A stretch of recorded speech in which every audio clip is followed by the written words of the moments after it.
Welcome to the Nemeth Report Podcast. I'm Dr. Tammy Nemeth, energy historian, analyst, and consultant, and I'll be your host. Today, I'm joined by the amazing Michelle Stirling. She's the communications manager for the Friends of Science Society, and we're going to be discussing the role of science in policy, maybe some energy literacy, and of course, the ever-present topic of net zero. Hi, Michelle. Welcome to the program. Thank you for having me on the show, Tammy. And happy to talk about any of those topics. Well, before we start and dive into these things, can you just take a moment to introduce yourself? What's your background? How did you come to have this role with Friends of Science? Okay. Well, actually, a friend of mine that I worked with in broadcasting years ago introduced me to Friends of Science when I was doing some op-eds and I had been working at Alberta Environment for a short time, but I learned quite a bit about the oil sands when I worked there. And afterwards, I started writing op-eds. And then my friend said, you should get hold of the Friends of Science, because you can get lots of information from them about the various climate and energy issues. And then he said, and you know what? I think you actually should be working with them because they need somebody to help them with communications. So, of course, the irony is I'm not an engineer. I'm not a scientist of any kind. I'm an ordinary person. And in a past life, I did career and employment work as well as film, television, and marketing work.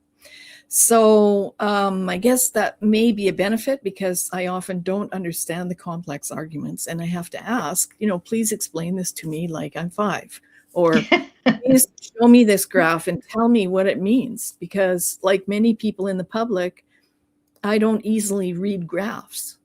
And they say actually that most people in the public sort of only understand things when they see a line going up, which is the world of climate science. If someone says, hey, global warming, and then they show a graph with a line going up, people go, we're all going to die. So people are easily fooled. So anyway, so I've been doing this now for about 14 years, and I ended up being the spokesperson by accident, which is kind of fun.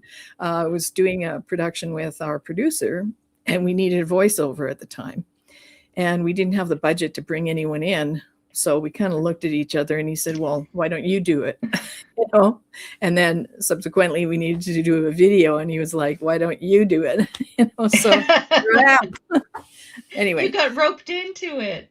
That's it. Yeah, I got roped in, but I'm very happily roped in. So I think it's very important. One of the things that drove my interest initially was the whole issue of censorship. Having been in the media, I just expected that when we started sending out press releases, that people might critique our point of view, but at least they would give us a place. But very quickly, we found out that no, the media in Canada will not, with few exceptions. Some of the more independent media now, like Western Standard, Rebel News, and such like, they will pick up our work. But mainstream media, no. We're completely locked out. Yeah, I noticed that. It's when you have a press release or you make some statement, they never call you if there's some new policy development, what's your view? But they'll call Environmental Defense or they'll call the Suzuki Foundation or somebody. Yeah. So well, and there's a reason why, because those groups have nurtured a strong relationship with the media. And there is a screenshot I have of Boothroyd Agency. Before the 2015 election, they got together with a whole bunch of media people and the Strathmere Alliance, which is Strathmere is made up of probably the top 14 environmental groups in Canada. And they shared media messaging and, how they were going to pursue the upcoming election with media people. Like, what is that? Like, that sounds undue influence to me. But of course, that only came to light after. But they proudly had it on their website. Probably. So can you just briefly explain what is the Friends of Science Society's core mission? Well, fundamentally, we see ourselves as an educational outlet.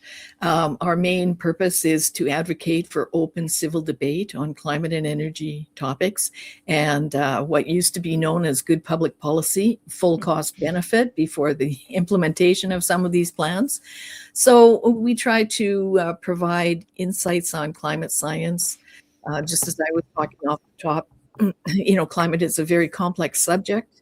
And most ordinary people don't know how these climate policies are impacting their lives. They just know that they're getting poorer. They don't realize that there are layers and layers and layers of regulations about climate change. Some of them are duplicates. They're at federal, provincial, and municipal levels where they've carbon copied each other. And no one has ever done an assessment of them in terms of their effectiveness. So people are just being burdened with these climate regulations and being told to accept it because you're saving the planet for your children. Well, yeah, everybody wants to do that. So, they don't know how to make a counter argument. And you just were reading something interesting from our president, Ron Davison.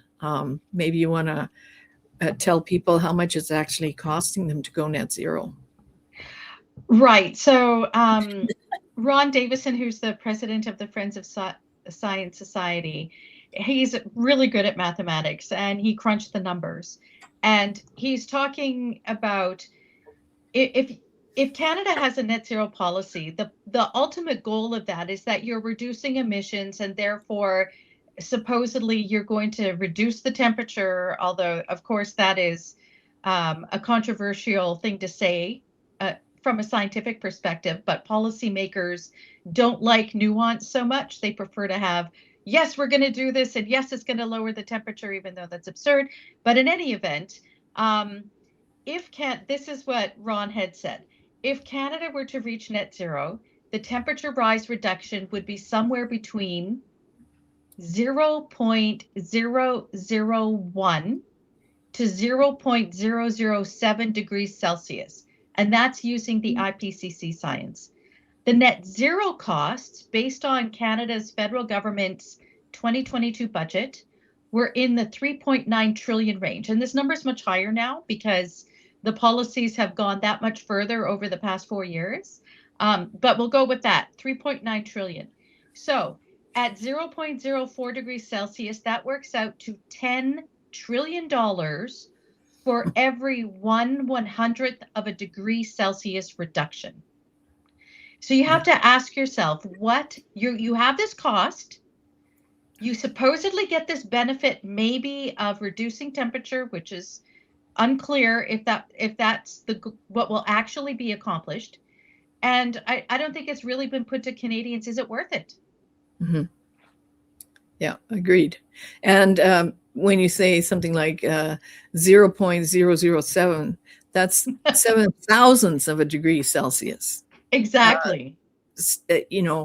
And of course, we're only responsible for about 1.5% of global emissions, whereas China is easily 30% or more. And, every day that we try to reduce emissions and pay all this money, they're just increasing emissions. Because they see themselves as the world's manufacturer and they're not going to stop. That's their goal. That's their mission. So. Right, for sure. And it's funny because China has built out a fair amount of wind and solar, but it's unclear how much is attached to the grid. How much do they actually use? Is this really just kabuki theater to say to the Western activists, hey, look, we're building green, even though every year they add more coal and nuclear and whatnot to their grid.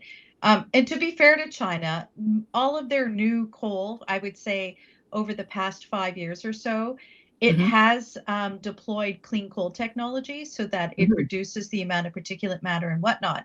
And so on the one hand, it's good that China has a lot of reliable energy for its citizens, which enables them to have low cost. But that's also why their industry has low cost. And why so much from the European Union, for example, from the UK, has shifted their production away from where it's expensive, which is their own internal jurisdiction, and they've outsourced it to either China or the United States, which are or Southeast Asia, jurisdictions where the cost of power and energy are that much lower with less regulation. Right. And the same is happening in Canada right now. We just saw the KPMG report, that KMPG report, that something like 48% of industries are planning of moving to the States because of the regulatory regime, all those climate regulations, and the ongoing carbon taxes, the industrial carbon tax, which is unseen by the consumer. Consumers in Canada are going, yay, they got rid of the carbon tax. No, they zeroed the carbon tax for the time being, and they dumped on a whole bunch more carbon taxes, and way more than a Timbit, let me tell you, way more than a Timbit. Yes, for sure. And it's as you said earlier, it's the layering of all of these different taxes and regulations on businesses, because every time there's a regulation with a cost, that also gets passed on to the consumer. You can't expect a business to absorb all those costs. Like with the carbon capture for the oil sands, the offshore that they're developing, Bay du Nord and Hibernia and whatnot, they don't have to pay the carbon tax, but the oil sands does, and that makes the oil sands, which is the #1 oil producer in Canada, it makes it uncompetitive because they're a price taker. It's not like Alberta sets the world price for oil as much as we'd like to. Right. And so, the companies end up having to absorb that cost. But to get back to the science, if net zero, is it a flawed and unachievable goal? Well, it is. First of all, net zero is based on the premise that if we balance out our emissions so that we are actually not emitting anything over what nature can absorb, kind of thing. And if we're removing it with carbon capture and storage, or we're using renewables instead of using natural gas or coal, that somehow, A, we will lower the temperature of the world, B, that all of these other technologies can achieve reliable energy structure for society, and that otherwise there would be a catastrophic end. Well, all of those pillars have just fallen apart completely in the past year. So first off, there was a climate scenario known as RCP 8.5. And I usually have an illustration of it with me, but I don't see it right now, which is too bad. But anyway, RCP 8.5 is a climate scenario that has been deemed to be implausible. And yet Environment Canada, the Office of the Superintendent of Financial Institutions, Bank of Canada, the Network for Greening the Financial System, all the central bankers, I think there's about 130 of them, Prairie Climate Center, they've all used it as the business as usual case. Yeah. But it's not. It's implausible. So that means that everything that's been built in the past few years in Canada, or finance, particularly municipal infrastructure, has had to align with this RCP 8.5, meaning that costs were driven up astronomically because it forecast a catastrophic scenario. So that has now been deemed to be implausible. There was a report by Kotz et al. 2024, which claimed that, let me just reference that. They claimed that by 2049, the climate change cost to society would be $38 trillion a year. Wow. Yes, Wow. and all of the central banks used the climate damage function in that paper for evaluating climate risk. Well, that paper was retracted at the beginning of December as completely flawed. So, you have had banks now for a couple of years now setting up all of their climate risk evaluation of potential clients based on this totally wildly exaggerated, totally flawed paper. And the third thing is this paper called, well, it's colloquially known as wedges. And it was written back in 2004 and apparently ghost written by British Petroleum, not by the authors who claim it. And it kind of gave the impression that we have the technology. All we have to do is work in these wedges of emissions reductions and additions of the new technology, and we'll meet net zero no problem. And people were very confident based on that paper. Well, now we find out that no, the technology will not get us there. And as Bjorn Lomborg said, I think he said that between now and 1992, I think it was, we spent $14 trillion on wind and solar, and emissions have not reduced one bit. In fact, Samuel Farfari wrote a book on the COP illusion, I think it's called, 30 Years of Illusion or Delusion. And he talked about the climate conferences. For 30 years, we've had these climate conferences. Well, emissions have gone up 65%. So anyway, those parameters have completely pulled the rug out from under the whole case for a carbon tax, carbon capture, most of the climate regulations. Of course, we want to have some environmental regulations. Yes, we don't want to breathe noxious air, but we, all these other parameters, these changes have completely pulled the rug out from under it. So how did this scenario become so embedded as the business as usual in financial regulation and Canadian policy? Well, it's quite interesting when you look at the historical timeline, and you being a historian, I'm sure you'd be interested. But in 2013, Roger PLK Jr., who is not a climate denier, testified to the Congress that there were some surprises about to be revealed in the IPCC's upcoming report that was issued later that fall. And some of those surprises were that for the past 15 years, there had been no statistically significant rise in warming. Then Judith Curry in January, after the IPCC report came out, she said that based on the evidence, and she's a climate scientist, and she testified also to Congress, that based on the evidence, the case for human-caused global warming is greatly diminished. And she also said that carbon dioxide is not the control knob that can fine-tune climate. And so you would think at that point, the whole climate hysteria would have collapsed. But shortly thereafter, a few green billionaire philanthropists like Thomas Steyer, Michael Bloomberg, one other fellow whose name I can't remember, got together with a group of environmentalists and climate activists, and they wrote a report called Risky Business.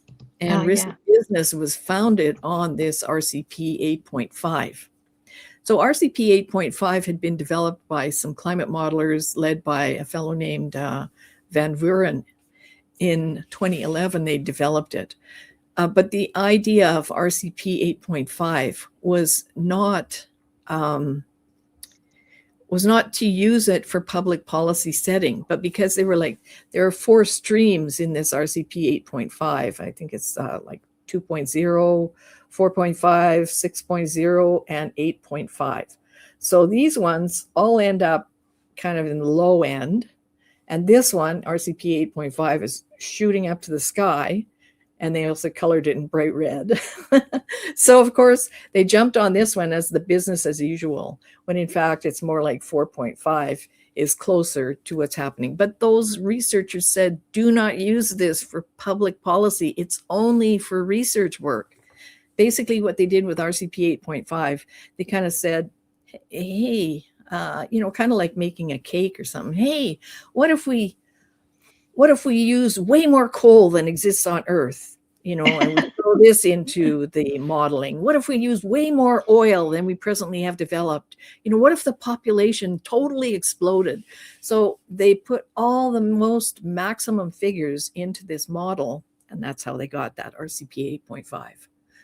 But none of it is credible at all. And people have been critiquing it for years. Roger PLK Jr. critiqued it. Justin Ritchie, who's a Canadian researcher. He really led the charge on it. Matthew Burgess, I think some other people like Ross McKittrick, probably, also Judith Curry. So a lot of people have been saying, hey, this is flawed. And a very influential climate report came out in 2018. It was called the IPCC SR 1.5. And the climate community or the business community had asked the IPCC to do an analysis. Well, what would happen if the temperature went up to 1.5 degrees? So they did a very catastrophic report. But of course, it was all based on RCP 8.5. And just so that you understand what's happened today, in Canada, there's a sustainable taxonomy group, and they are setting the definitions for what qualifies as a green investment for green bonds and such like. And they're using this RCP 8.5 and this flawed 2018 report as the basis for establishing their parameters.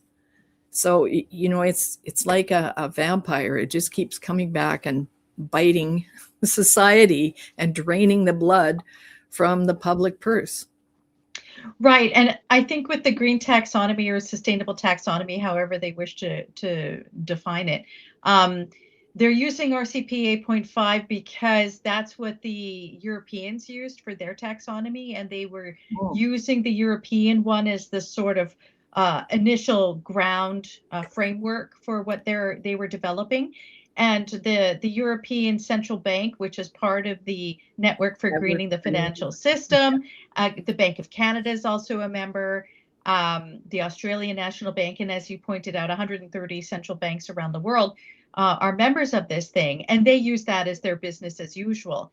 So it's kind of interesting that we have this science issue where the science is unsettled. That there's been experts who have criticized the use of this as a policy framework, should never be used for policy, is kind of like one of these, let's have an intellectual exercise and imagine what this could be in the worst case scenario. And then to say that's business as usual. And then it has gone through and informed all this stuff, which brings us to the point of what you guys have been doing, what Friends of Science Society have been doing, to sort of raise awareness with the people. In Canada, we have a banking regulator, and the acronym is OSFI because it's the Office of the Superintendent of Financial Institutions. So they manage and regulate the banks. And they used RCP 8.5 as part of their climate scenario analysis, one of the frameworks that banks are supposed to use when determining their climate risk. They can use other inputs for their methodology, but that's one in which I think they're required to use. And you've been sending these, Friends of Science have been sending these letters, open letters to OSFI. Can you just talk a little bit about some of the more recent ones? Because you've been pointing this, they've been talking about using this scenario for, I think it's a couple of years. And I think it's like every 3 months you send them a letter. And have you ever gotten a response? We've gotten an acknowledgement, but we haven't gotten a response. And what we do with these open letters is we try to inform both OSFI, maybe they know, maybe they don't, but certainly we want to inform the public and all the other groups that are under their supervision, because they supervise insurers. So, this means if you do an RCP 8.5 analysis on where people's houses are located, and you decide that, oh my God, there's going to be RCP 8.5 catastrophic flooding in your neighborhood, then your insurance rate is going to spike, right? And the insurers are only following the directive of the Office of the Superintendent of Financial Institutions. So, there are ramifications all the way down the line. It's the same, they're in charge of securities, right? Yeah. They oversee the securities administrators. So if you're a company and you may have investors who are, leaning on you, or banks who are leaning on you to come up with a net zero plan, and some of the banks, RBC, for instance, in their Climate Action 2026, which came out in January, they were saying that, look, if we're going to tell our major clients that they need to have a net zero plan, and if they don't comply, we'll consider dropping them. Well, they're one of the largest financiers of energy and resource companies in Canada, perhaps in the world. They are the largest company in Canada, the largest bank, one of the largest banks in the world. And, this kind of coercive influence is extremely detrimental to our energy security prospects, and just good, fair business practice. It's actually illegal for a bank to coerce anybody into anything. It's illegal for a bank to tell people, to mislead people on a factual basis, which they are doing by using RCP 8.5 and by pushing this climate and net zero issue. So we're trying to make all of these parties aware of this by sending these open letters so everybody can read it and, be prepared at least to try and present your own argument, whatever it may be. We're not a big organization. We're very small. We don't have lobbyists in Ottawa. So this is kind of the only lever that we have, is to bring this kind of material to the attention of the public and to the attention of the senior regulator in Canada.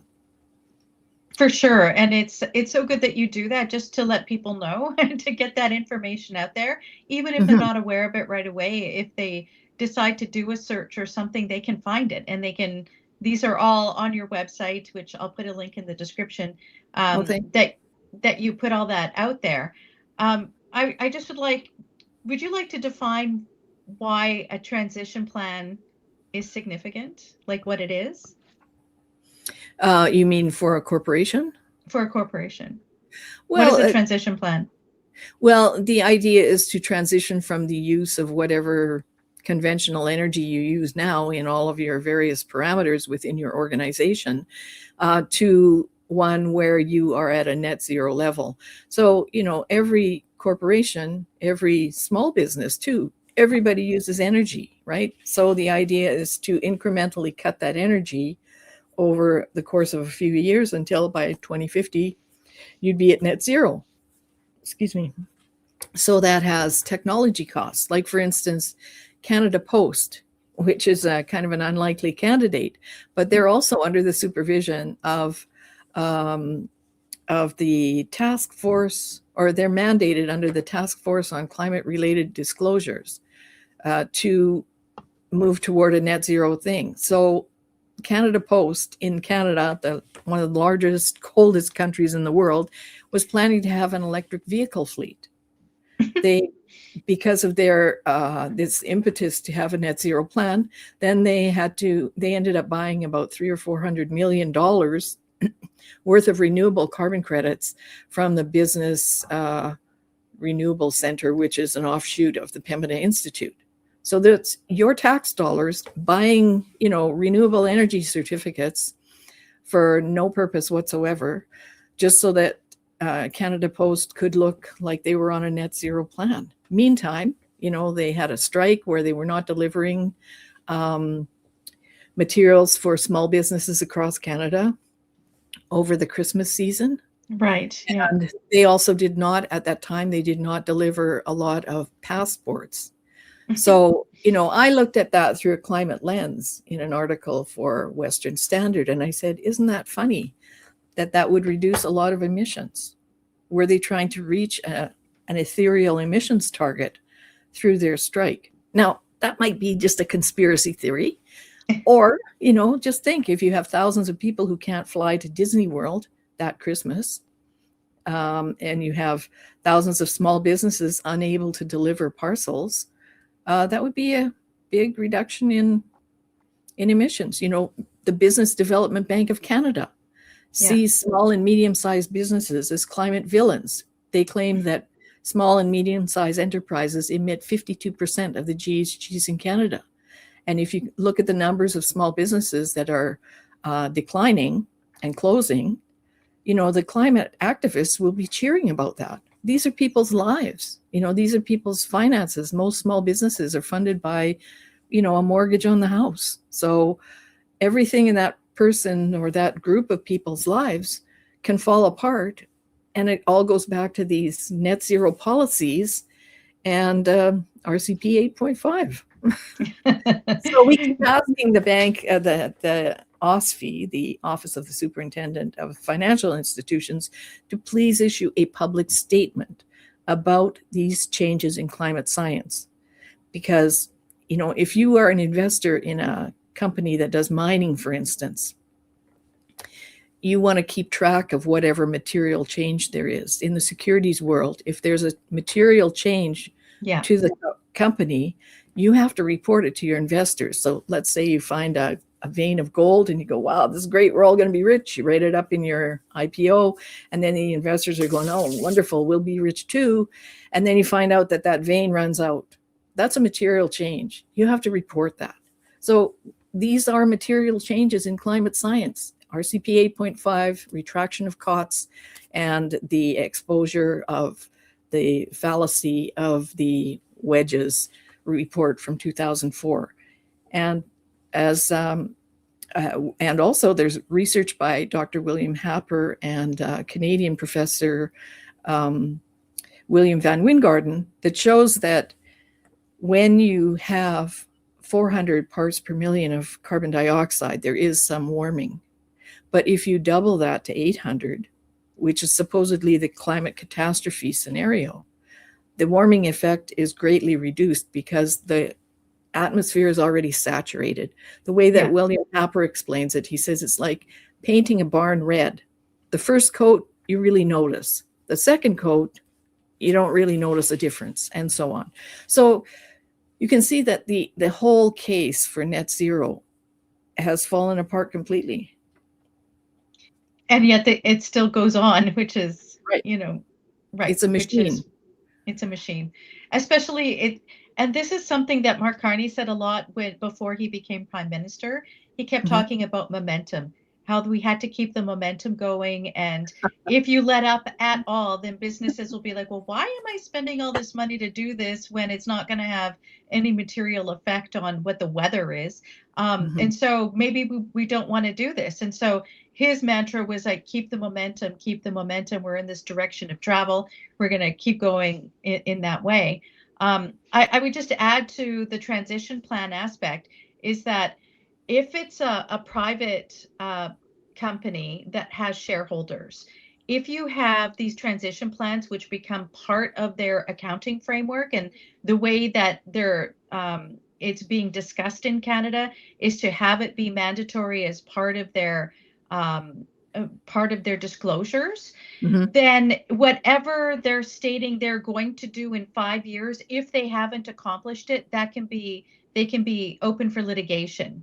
So then it would be like, let's say you have an activist shareholder who's upset. This actually happened in the UK, who said that the transition plan didn't go far enough, or they didn't do enough to meet what they said they were going to do within the 5-year space, or 2 years, or however length of time that they put forward.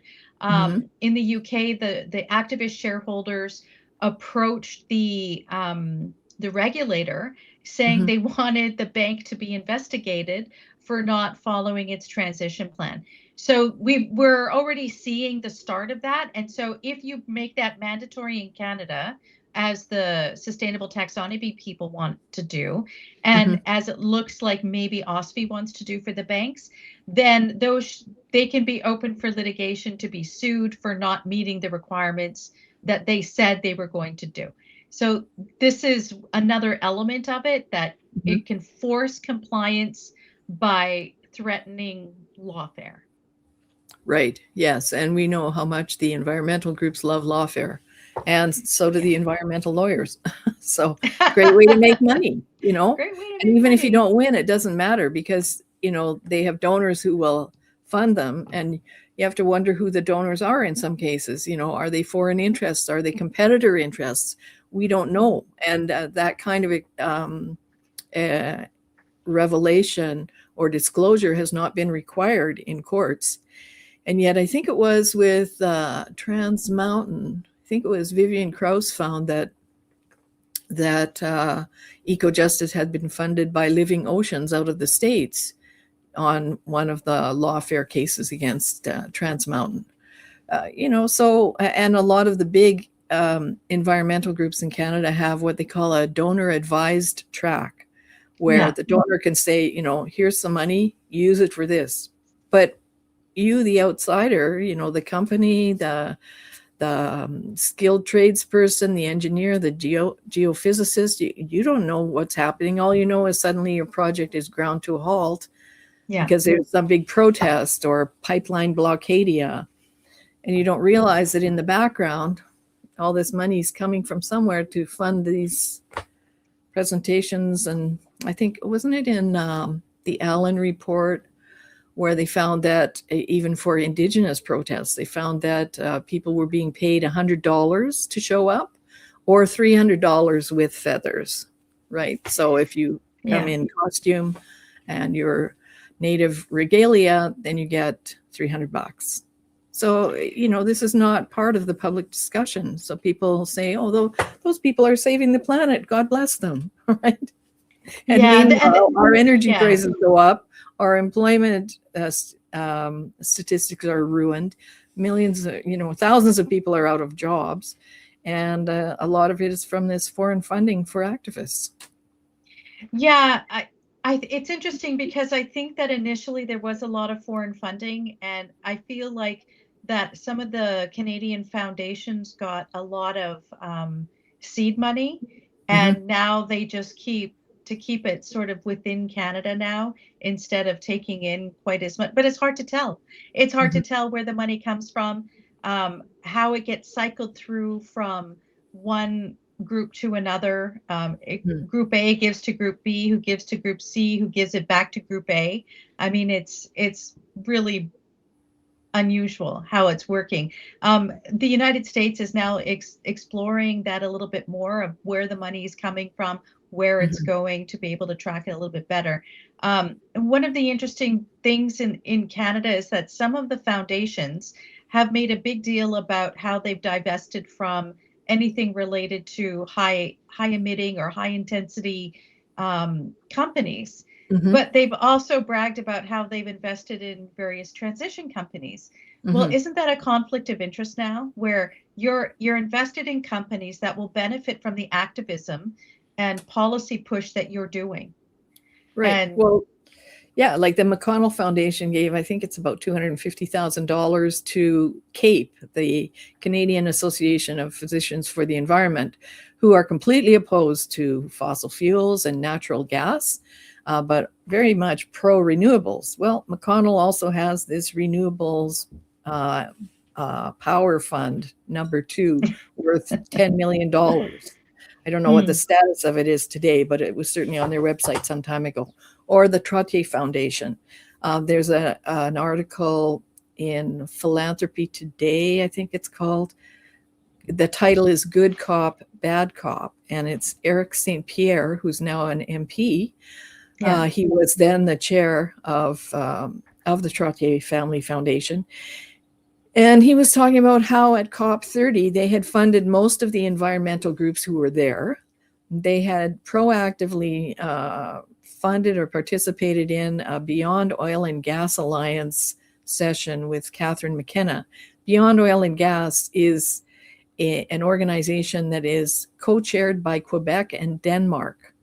This is nobody can put a pipeline through Quebec, because they're very anti-oil. And anyway, they also came out with those little caps at that time, if you recall. I recall. Right?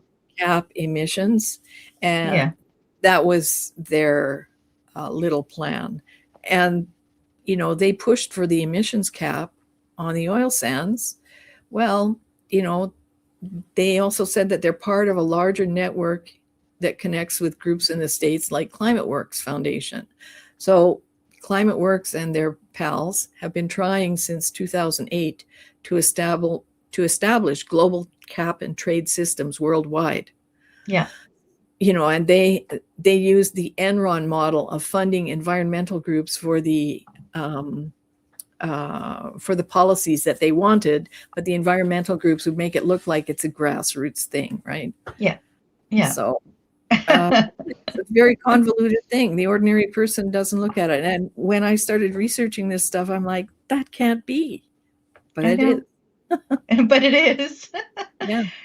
So one of the, I would just like to pivot a little bit to something that's related. You've been calling out the recent Elbows Up for Climate initiative by a group of Canadian mayors and councillors.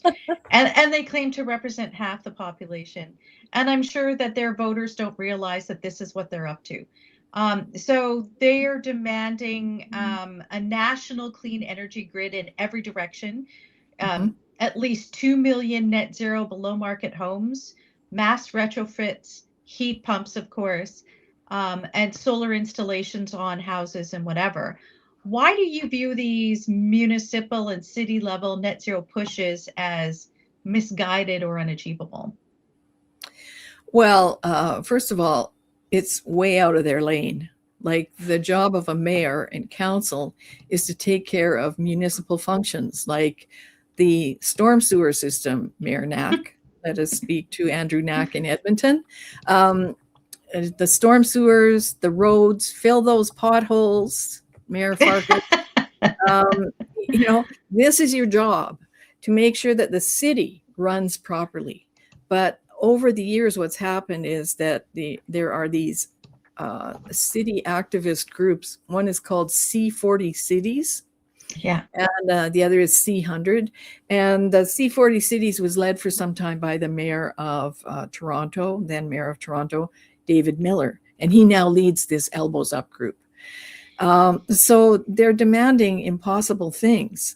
But they can powerfully sway the government. And this is the problem, is that taxpayers want the potholes filled, and these guys are getting $250,000 to plant trees, for which they have to hire a new person to be the arborist. And by the way, maybe we have to also get a water truck so they can apply for a grant for that. And people are like, fill the potholes, fix the infrastructure on my street. It floods every time there's a rainstorm. And they're like, well, look, volunteers can come and plant trees this weekend with our arborists.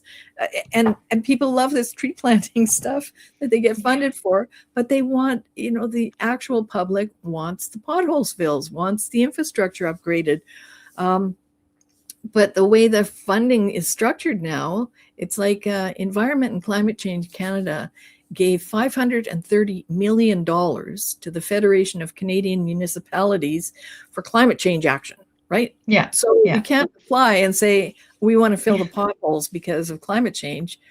You have to say, we want to plant trees, or we're going to make a bike lane. So this is why there's this mismatch at the municipal level, but it's a huge misallocation of public funds. And they're not going to change the climate at all. Their thinking is that more than half the population of the world live in cities, and therefore cities can have the most effect on climate change by implementing all these behavioral measures, making you walk to work, take the bus, take the train. But the costs of these plans are astronomical. They issued this big letter where they're claiming that climate catastrophe is imminent and wildfires and floods are because of it. And again, as I mentioned from the very beginning, RCP 8.5 is off the table. The COTS report is off the table. The Wedges paper is off the table. And William Happer and William Van Wijngaarden show that CO2 is not the control knob. So we don't need to be doing any of this stuff anymore. Well, and plus Roger Pielke Jr. has been really amazing at demonstrating with data that there's no increase in fires, there's no increase in flooding, there's no increase in storms and whatnot. It's all pretty much like this. And but they keep saying that it's because of climate change that we have these fires. No, actually, it's most likely because of poor forest management. That's a government responsibility, or the environmental groups pushing and saying, no, don't clear the underbrush, don't clear the dead wood, just leave it be natural, which then makes it a tinderbox, right? And then with flooding, this is someplace the mayors could have some influence. Stop allowing permitting to build in a floodplain. If you stop building in a floodplain, then the homes won't be hit by floods. It's that simple. So, Right. And but also, I mean, look what they're doing now in cities, especially in Canada. They're pushing for higher density, and this is a federal push. And they also provide funding to the city, but only if the city complies with the higher density parameters. But, most of the places where they're putting in higher density, the infrastructure was built for one house with maybe 5 people, right? And yeah, then on that same lot, they're going to put an 8-plex. Well, yeah, that infrastructure is not going to be able to manage the necessary water in, sewage out. It's not built for having 8 people on all these infills, and that's what many people were complaining about on X after the Edmonton flooding recently, and that was really amazing, catastrophic storm. But they do happen. I think the rainiest year was back in July 1901 or 1910, something like that. You do get these historic blasts of big rains, just as you get occasional periods of drought. But we did a video after the big Toronto flooding a couple of years ago, and we worked with Robert Muir, who's a professional engineer, and he deals a lot with this kind of thing. So we have that on our YouTube channel if people want to have a look at it. And this whole idea of flooding cities, well, you paved everything over. yeah. So the water has nowhere to go. So, and also the growth in population, you just can't keep adding so many people without upgrading these very fundamental basics for the city, the infrastructure, the storm sewage system, and cities are not keeping up with it. Instead they're planning Mass recreational retrofits and heat pumps. Mass retrofits, yeah. For instance, with the heat pump issue, we have a presentation by Randy Stubbings, who's a retired professional engineer, worked on the Alberta power grid for 45 years. So with regard to just doing residential heat pumps in Alberta, we would have to double the entire power grid just for that. And yet they're planning to have everyone drive an EV and everybody to have industry also retrofit and have electric heating instead of natural gas. These people are far out of their depth, and they certainly shouldn't be sending manifestos to the government making these kind of demands when they have no idea what they're talking about. Yeah, it's interesting because like Alberta they're really good in having online exactly what their grid is doing, and when there's dips and when they need help and when there's an emergency alert and whatever. And it's interesting, if you look at the historical data, I can't remember where I saw it. It was quite stark, because there was a period between, I think it was 2014 and 2016, when they still had all the coal power that Ralph Klein had built up over the years and using clean coal technology. And there were no emergency interruptions for 2 years, because that's when they all came online and there was this great stability of the grid. And then Rachel Notley, no, we're going to shut them all down, shut down the coal. In the meantime, they had to try and transition to natural gas or convert them. And then they built up all this wind and solar in the province to add on, capacity, which doesn't mean what's produced. And then suddenly there's emergency alerts. They skyrocketed. So if the public understands when things go up, it's not good when you have the emergency alerts go up like a hockey stick, because that's telling you that the grid is unstable, and it's unstable because of the net zero push and moving away from stable, reliable energy. Right. And when we had those coal plants, I think about 45% of the power was generated by coal and about 45 by natural gas. And then there are some other factors. But the thing is that coal is a really great base load. So it's not good at ramping up and down, which is why they don't like to tie it to wind and solar, because it basically wrecks the coal plant. It wrecks the generator, but because they're not designed to ramp up and down. Whereas some natural gas systems are designed for that. But coal is a very stable base load generator, and that's fantastic. Because it really keeps your prices stable. Like, we did a number of reports about coal phase out, And our argument was that was the Alberta advantage. It Yeah. also gives you energy security, in the event that natural gas prices spike, because it's a market commodity where coal is not. It's pretty much stable over time in terms of price. Then you have a choice of like using more of the coal-fired power rather than the natural gas. If there's some other kind of emergency, let's say a natural gas feeder pipeline goes down. If you have coal power, well, you have alternative source of energy.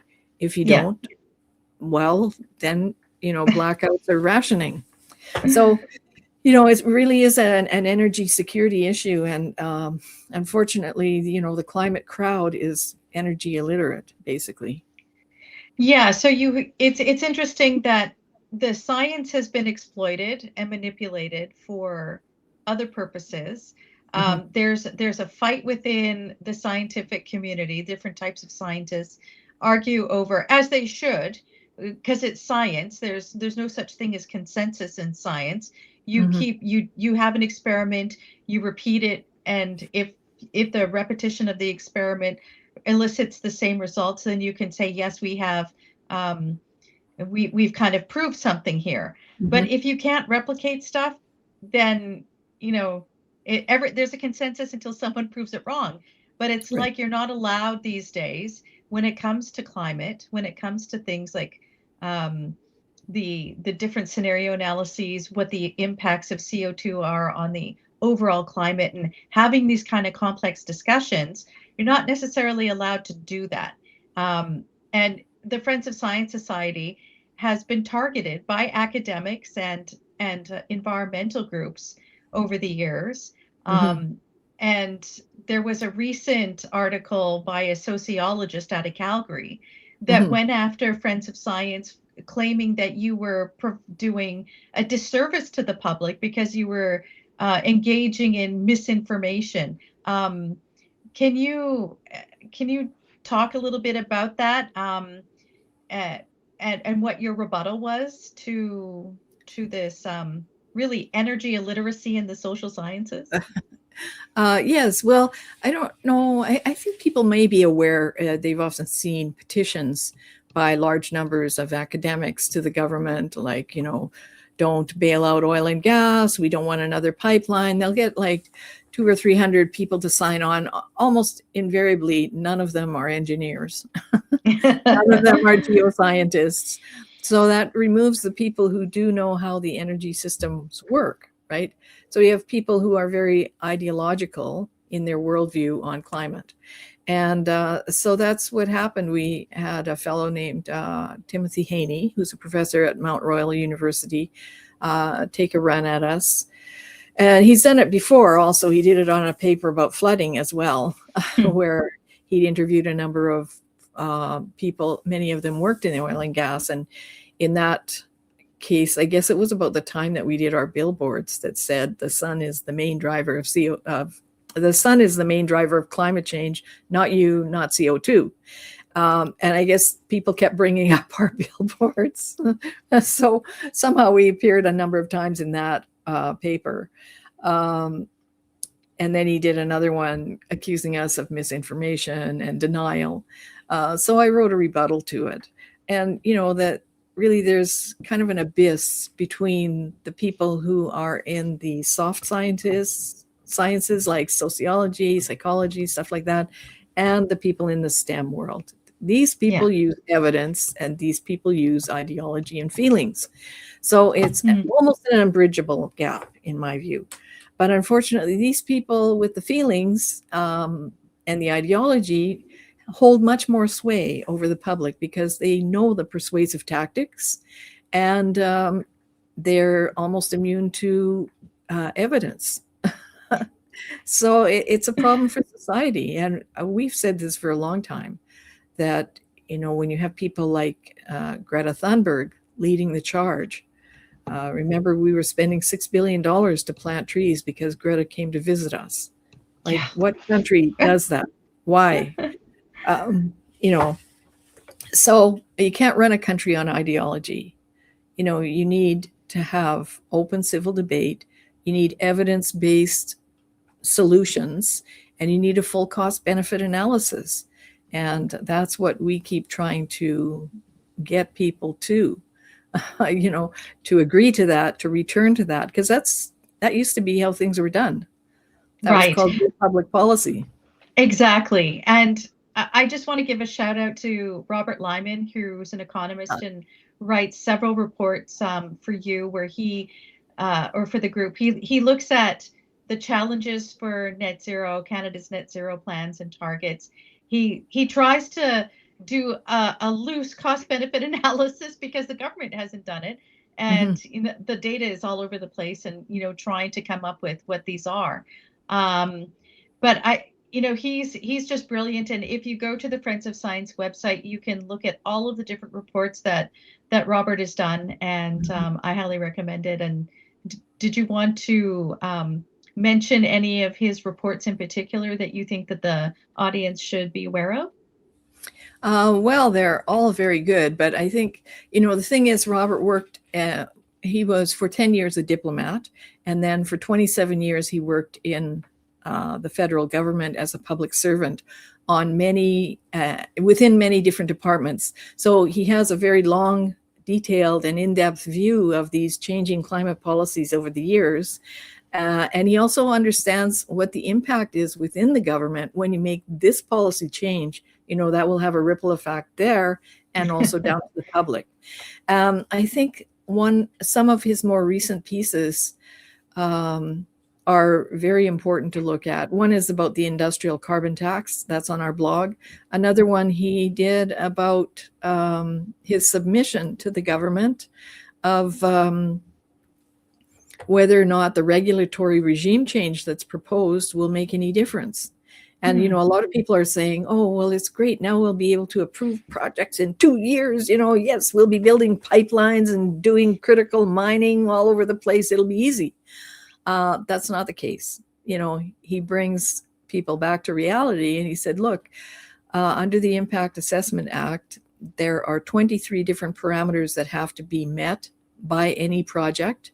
And they all have to have public consultation, and that there's this army of environmental groups and activists out there who will be at every stage of the consultation, and this cannot be limited by the government. And if they lose their consultative status, then they'll go to lawfare, and it'll be just like Trans Mountain Pipeline all over again. So, people have to realize that, well, we call it caught in green spider web. We have a little video on that, just how we are so encumbered in Canada by these regulatory regimes and by these activists. And the ordinary person who's sitting at home without a job, wondering why their wife is at the food bank, it's because of all of these things that I'm bringing to your attention today. We really have to find a way out of this. Otherwise, I think the country will economically collapse. It's on its way. It's on its way. Yeah. If you just keep layering costs on, at some point, the businesses can't do business. Everything gets too expensive and people just end up being in poverty. And, people didn't vote for a decline in their standard of living. And, civilizational decline is a choice. And Canadian citizens, I think, need to start to stand up and say, we don't want that choice. We want our politicians, our mayors, our representatives to actually look out for us and not some amorphous thing in the future about climate that you can't really do anything about anyway. So just one or two more questions, because I know we're pushing up against the time here. You wrote a recent piece in the Western Standard where you're kind of warning about the potential for carbon rationing and carbon credits, because in the recent memorandum of understanding between Ottawa and British Columbia, there was one little section in there called carbon markets. And then they talked about how they would have carbon markets potentially that individuals can participate in. So if an individual is retrofitting their house, or they're buying an EV, or they're putting solar panels on or something, they should get credit for that. But it seems to me there's a bit of a slippery slope there, or a thin end of the wedge, whichever euphemism a person would like to use. But once you start allowing that type of carbon trading for individuals, it doesn't take much for it to get extended elsewhere. And given what the banks are doing with their climate risk assessments, starting in 2028, the banks will have to, as mandated by OSFI, the Office of the Superintendent of Financial Institutions, the banks will have to account for their Scope 3 emissions. And Scope 3 emissions is what the individuals who have bank accounts, loans, etc., with the bank, what's their emissions profile. So it doesn't take much of a leap to see how I have solar panels, suddenly gets morphed into, well, what kind of car are you driving? What's the energy efficiency profile of your house?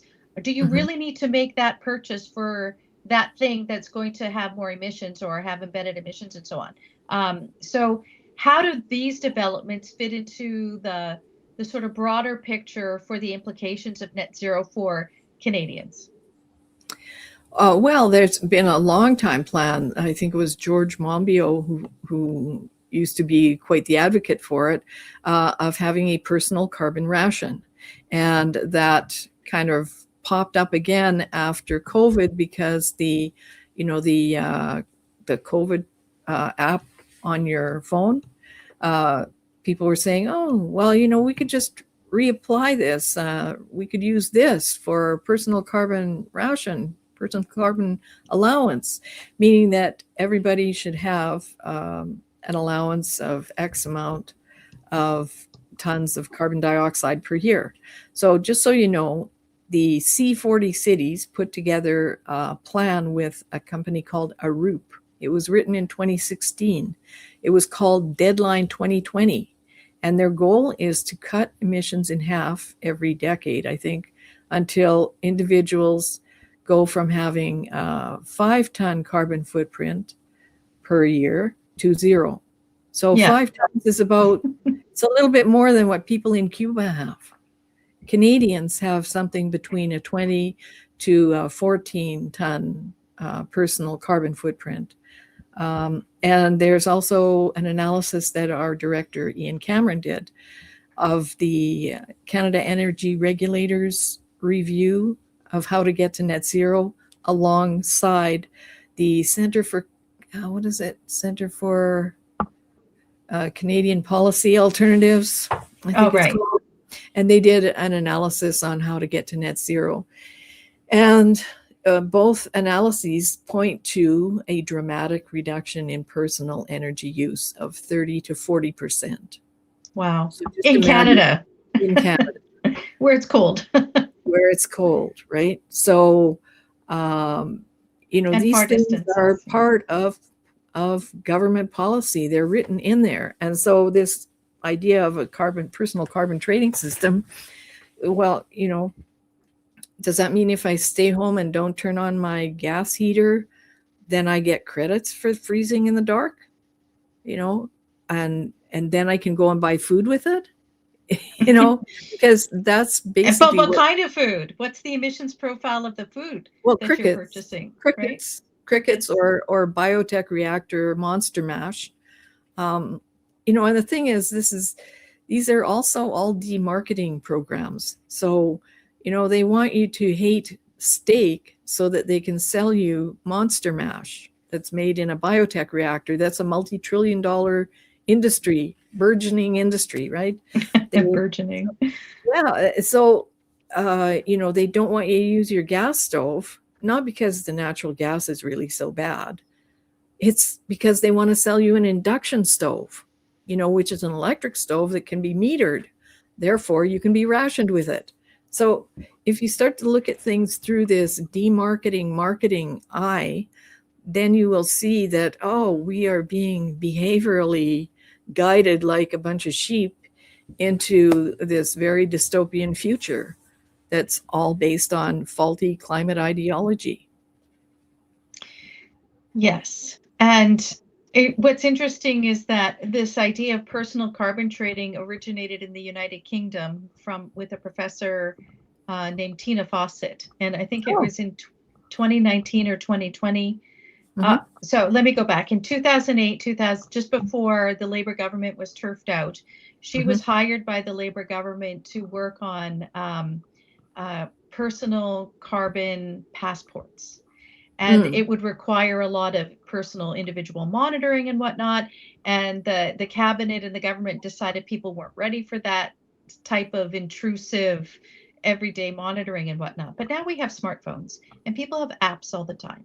So Right. I think it was in 2019, she and another fellow academic showed how you could use an app to do this and how Mhm. great it would be, because then you could be monitoring everything within your household, all the connected devices and so on. You would have a set amount that would be representative of what the emissions were for everything that you're using or whatever. And then if there's a really nice person who bikes a lot and lives a frugal life or whatever, you could buy credits from them if you were exceeding your quota. And as you pointed out before, those quotas, you think, oh, okay, I've got this quota. Yeah, but it winds down every year until it's zero. So Mhm. you might think, oh, that's just the peak, and then it goes down to something much lower to zero. Mhm. So that's kind of the future that some people are considering. I don't know if the government of Canada is quite there yet. I wouldn't put it past Mark Carney and some of the other people down the road to do that. If they want to provide the oil and gas to their Chinese friends, because apparently that the new pipeline is only supposed to go to Asia. It's Mm. interesting that that's what it states specifically in the memorandum of understanding, that the oil must go to Asia. And I'm like, okay. Um, but because they need it, because Venezuela's been cut off and Iran's been cut off, now suddenly it's okay to develop the oil. Um, but that'll have to be offset in order to meet the other net zero goals. So how do you do that? You go after individual Canadians. So Mm. given what's coming down the pipeline, as you pointed out, with the banking system, the investors, the pension funds, the insurers, by 2028, individuals will have to be considered in all of this. So maybe we're not there yet, but it seems to be that we're heading in that direction. Um, as we end here, um, Friends of Science's longstanding mission, is to provide this sort of climate and energy insights, Mhm. so that politics don't always drive the issue, but that we can have an informed conversation. So, if you're supporting the evidence-based perspective, what would you like most listeners to take away from today's conversation about net zero, energy literacy, and the exploitation of science? Well, first of all, freedom of speech is absolutely paramount so that we can engage in proper evaluation of these various plans. So that's a fundamental, and that's something that we've been doing a lot of work on over the years too, with people like Donna Laframboise. Mhm. The next thing is that net zero is unattainable and it's also unnecessary, and that the climate science upon which net zero has been based is flawed, and all of the pillars, as I've mentioned, RCP 8.5, the catastrophic scenario, is deemed implausible by the climate modeling community, not by some fringe group, as people call us, by the actual community that makes the models. The COTS paper was retracted. There's no economic catastrophe ahead. So there's no climate catastrophe, no economic catastrophe. And the Wedges paper shows that it was fundamentally flawed, and we cannot achieve those net zero goals with our present technology like wind and solar. So there is no magic bullet out there that's going to save us, and we have to stop doing these things. We're wasting trillions of dollars and putting people's lives at risk and their sanity too. I mean, look at the number of kids who are depressed. I think Stats Can just issued a document about the number of people who are afraid of climate change and depressed about it. Like, nobody should even be feeling that way. There's lots of other things to be depressed about, like the state of the economy, but that we can fix, and we should fix it with more pipelines, more resources, and fewer regulations. Right. Fewer regulations, and to have a nice, stable energy system that's also secure and affordable for people. Exactly. Well, thank you, Michelle, for taking the time to speak with me today. I'll put links in the description to your website, your YouTube channel, and some of the individuals we've been talking about, Professor Samuel Farfari and Professor Roger Pilkey Jr. Those will all be in the description. So thank you so much, Michelle. I appreciate your time. My pleasure. Thank you, Tammy. Bye-bye.